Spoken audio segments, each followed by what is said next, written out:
தமிழாரம் தொலைக்காட்சியின் பிரதான செய்திகள். முதலில் தலைப்புச் செய்திகள். தலைமன்னாரில் இருந்து கிழக்கு மாகாணத்திற்கு புதிய எண்ணெய் குழாய் இணைப்பு. பல்வேறு கோரிக்கைகளை முன்வைத்து வேலை நிறுத்தத்தை அறிவித்த பல்கலைக்கழக நிர்வாக அதிகாரிகள் ஒன்றியம். சர்வதேச ரீதியில் இலங்கை ரூபாவின் பெறுமதியில் ஏற்பட்டுள்ள மாற்றம். விசா நடைமுறையில் ஜனாதிபதியை தலையிடுமாறு கோரிக்கை விடுத்துள்ள சுற்றுலாத்துறையினர்.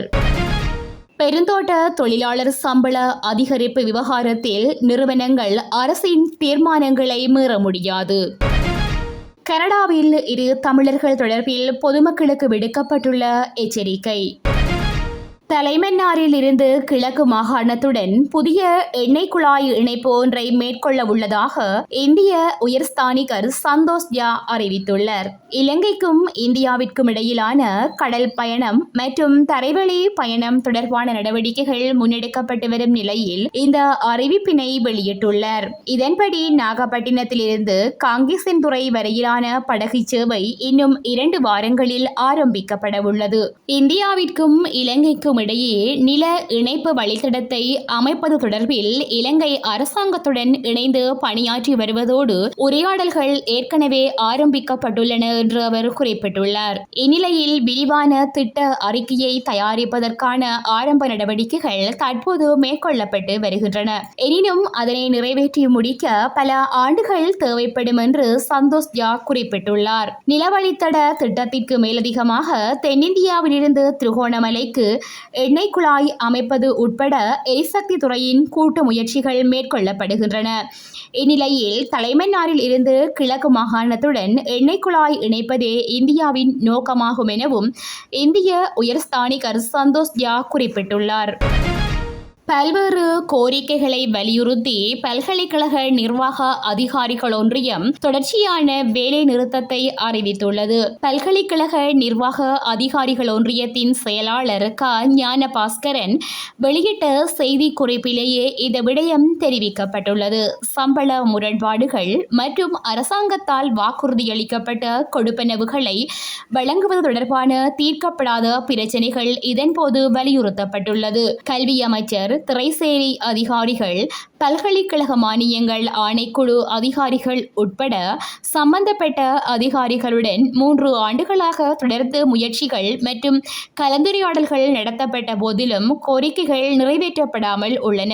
ஜனவரி முதல் மார்ச் வரை நடத்தப்பட்ட அடையாள வேலைநிறுத்தங்களும் அரசாங்கத்திடமிருந்து சாதகமான பரிசீலனையை பெறுவதில் தோல்வியடைந்தன.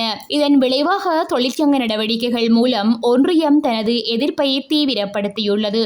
இந்த இக்கட்டான காலகட்டத்தில் உயர்கல்வி நிறுவனங்களின் அதிகாரிகள், மாணவர்கள், கல்வி சமூகங்கள், பல்கலைக்கழக அமைப்பிலுள்ள பிற தொழிற்சங்கங்கள் மற்றும் பொதுமக்களிடமிருந்து எமது ஒன்றியம் ஆதரவையும் புரிதலையும் நாடுகிறது. சுமூகமான பல்கலைக்கழக சூழலை வளர்ப்பதற்கு தொழிலாளர் உரிமைகளில் உள்ள பிரச்சினைகளை தீர்ப்பதில் ஒற்றுமை முக்கியமானது. தொழிற்சங்க நடவடிக்கையின் காரணமாக பல்கலைக்கழகங்கள் அல்லது நிறுவனங்களில் கல்வி நடவடிக்கைகளை முன்னெடுப்பதில் ஏற்படும் அசௌகரியங்களுக்காக பல்கலைக்கழக நிர்வாக அதிகாரிகள் ஒன்றியம் வருந்துகிறது என குறிப்பிடப்பட்டுள்ளது. சர்வதேச ரீதியில் ரூபாவின் பெறுமதியில் வளர்ச்சி பதிவாகியுள்ளதாக அறிவிக்கப்பட்டுள்ளது. நிதி ராஜாங்க அமைச்சர் ரஞ்சித் சியாம்பல பிட்டிய இந்த விடயத்தை தெரிவித்துள்ளார். உலகில் மிகவும் வேகமாக வளர்ச்சியடைந்து வரும் நாணய அலகுகளில் ஒன்றாக இலங்கை ரூபா பதிவாகியுள்ளது. இந்த ஆண்டின் முதல் 4 மாதங்களிலும் உலகின் ஏனைய நாணய அலகுகளுடன் ஒப்பீடு செய்யும் போது ரூபாவின் பெறுமதி குறிப்பிடத்தக்க அளவு வளர்ச்சியை பதிவு செய்துள்ளதாக தெரிவித்துள்ளார். முதல் 4 மாதங்களில் அமெரிக்க டாலருக்கு நிகராக ரூபாவின் பெறுமதி 9.1% வளர்ச்சியை பதிவு செய்துள்ளது. யூரோ நாணய அலகுடன் ஒப்பீடு செய்யும் போது ரூபாவின் பெறுமதி 12.7% உயர்வடைந்துள்ளது. சுற்றுலா விசா நடைமுறையில் மேற்கொள்ளப்பட்ட மாற்றத்தில் தலையிடுமாறு இலங்கையின் முக்கிய சுற்றுலா பங்குதாரர்கள் ஜனாதிபதி ரணில் விக்ரமசிங்கவை வலியுறுத்தியுள்ளனர். 2024 ஏப்ரல் 17 முதல் நடைமுறைப்படுத்தப்பட்ட புதிய ஒழுங்குமுறையின்படி அனைத்து சுற்றுலா விசா விண்ணப்பங்களையும் ஒரு தனியார் நிறுவன இணையதளம் மூலம் சமர்ப்பிக்க வேண்டும். இது முன்னர் பயன்படுத்தப்பட்ட அரசாங்கத்தால் இயக்கப்பட்ட மின்னணு பயண அங்கீகார அமைப்பை மாற்றுகிறது. இந்நிலையில் புதிய செயல்முறையில் சுற்றுலா பங்குதாரர்கள் பல சிக்கல்கள் இருப்பதாக தெரிவித்துள்ளனர். இதன்படி மின்னணு பயண அங்கீகார அமைப்பு மூலம் முன்பு கிடைத்த ஒற்றை நுழைவு 30 நாள் விசா இனி வழங்கப்படாது.